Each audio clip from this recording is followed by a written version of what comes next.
আসসালামু আলাইকুম ওয়া রাহমাতুল্লাহ। আপনাদের সাথে কথা বলছি প্রফেসর ডক্টর মোহাম্মদ মহিউদ্দিন উজ্জ্বল। বেসিক্যালি রাজশাহী ইউনিভার্সিটির বিসির একটা কথা দিয়ে আমরা আমাদের আলোচনাটা শুরু করতে চাই। রাজশাহী ইউনিভার্সিটির বিসির নাম হচ্ছে সালেহ হাসান নাকি। এই দেশ মুজিবের না, জিয়ার না, তারেক জিয়ার না, হাসিনার না, খালেদা জিয়ার না, গোলাম আজম নিজামেরও না।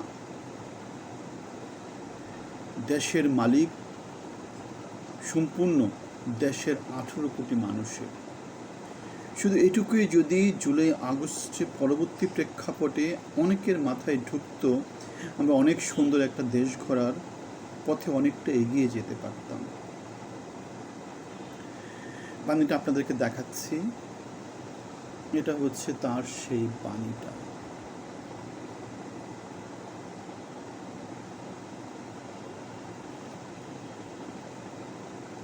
খুব সুন্দর একটা কথা, কিন্তু এটা তো হবে না। কায়েমি স্বার্থবাদী না, যার যার স্বার্থে সে কাজ করে। ডক্টর মোহাম্মদ ইউনূস ক্ষমতায় আসার পরে তার গ্রামীণ, তার ট্যাক্স, তার মামলা, তার গ্রামীণের সুদ, তার গ্রামীণের শেয়ারের পরিমাণ, তারপরে কি করলেন চিটাগাং কেন্দ্রিক, এনজিও কেন্দ্রিক, তারপরে গ্রামীণ বিশ্ববিদ্যালয় নিলেন, তারপর আদম ব্যাপারী লাইসেন্স নিলেন, তারপরে বিকাশের মতো যেই ডিজিটাল ওয়ালেটের যে লাইসেন্স, সে লাইসেন্স নিলেন। সুতরাং সব নিজেদের জন্য, সব নিজেরা মন্ত্রী, এমপি বা উপদেষ্টা যাদেরকে বানালেন, সব নিজেরা। দেশের জনগণকে কেউ আর মূল্যায়ন করল না।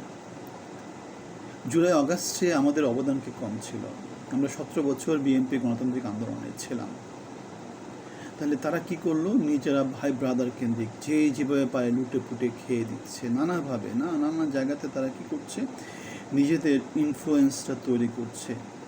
আমরা বলেছিলাম, ফারুকের কথা বলেছিলাম, লামিয়া ইসলামের কথা বলেছিলাম, নূরজাহান বেগমের কথা বলেছিলাম, বুড়ো ঝুরুদের কথা বলেছিলাম, এবং ডক্টর মোহাম্মদ ইউনূস তার নিজের কথাও বলেছিলাম যে বাংলাদেশের যোগ্যতা মাপকাঠি কীভাবে হবে, তাকে আমরা কেন যোগ্য বলতে যাব?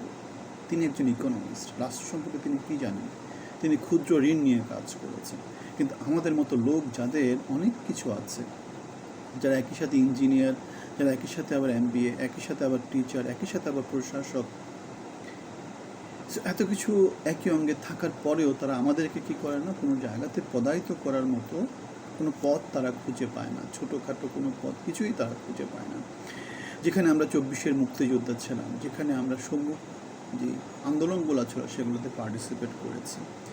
শিক্ষাক্ষেত্রে যে বাংলাদেশকে পিছিয়ে দেওয়া হচ্ছে উদ্দেশ্যমূলকভাবে, যে বাংলাদেশে এই যে ক্লাস 10 পাস ফারুকি কেন্দ্রিক একটা সংস্কৃতি চালমান রেখেছে, সেটা আমরা দেখতে পাই।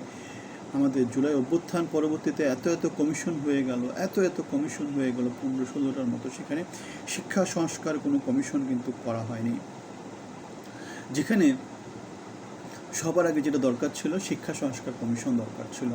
আমরা দেখেছিলাম জুলাই আগস্টে রাজনীতি বন্ধ করার একটা কিন্তু আলাপ আলোচনা ছিল, কিন্তু সে রাজনীতিটাকে আবার তারা কী করলো? উস্কে দিল। এখন ছাত্র রাজনীতির উপরে আর কোনো কথা নাই। যেখানে যাই কিছু হচ্ছে সবই ছাত্র রাজনীতি এবং মবতান্ত্রিক সমাজ ব্যবস্থা। সুতরাং এই বাংলাদেশে অর্থনৈতিক উন্নয়ন, স্থিতিশীলতা বা মানব সম্পদের যে উন্নয়ন হবে, বা ডিজিটাল আমাদের যে ডেমোগ্রাফিক যে ডিভিডেন্ডটা আমাদের পাওয়ার কথা, সেই ডেমোগ্রাফিক ডিভিডেন্ড তো বাংলাদেশ পাচ্ছে না। আমরা দেখেছি, বলেছিলাম যে বাংলাদেশে এখন তরুণ সমাজের আধিপত্য হচ্ছে সবচাইতে বেশি। এই সুযোগটা যদি বাংলাদেশ নিতে না পারে, বাংলাদেশ পরবর্তীতে কী হয়ে যাবে? অথর্ব, অযোগ্য একটা সমাজে পরিণত হয়ে যাবে।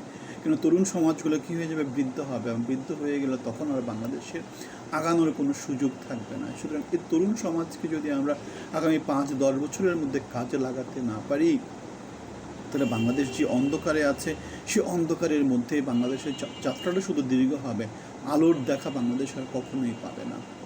আমরা যে আলোচনাটা করলাম, আমরা যে কথাগুলো বললাম, সেই কথাগুলোতে কোন জায়গাটা আপনাদের পছন্দ হয়নি, কোন জায়গাতে আপনারা দ্বিমত পোষণ করবেন, আমাদেরকে একটু জানাবেন।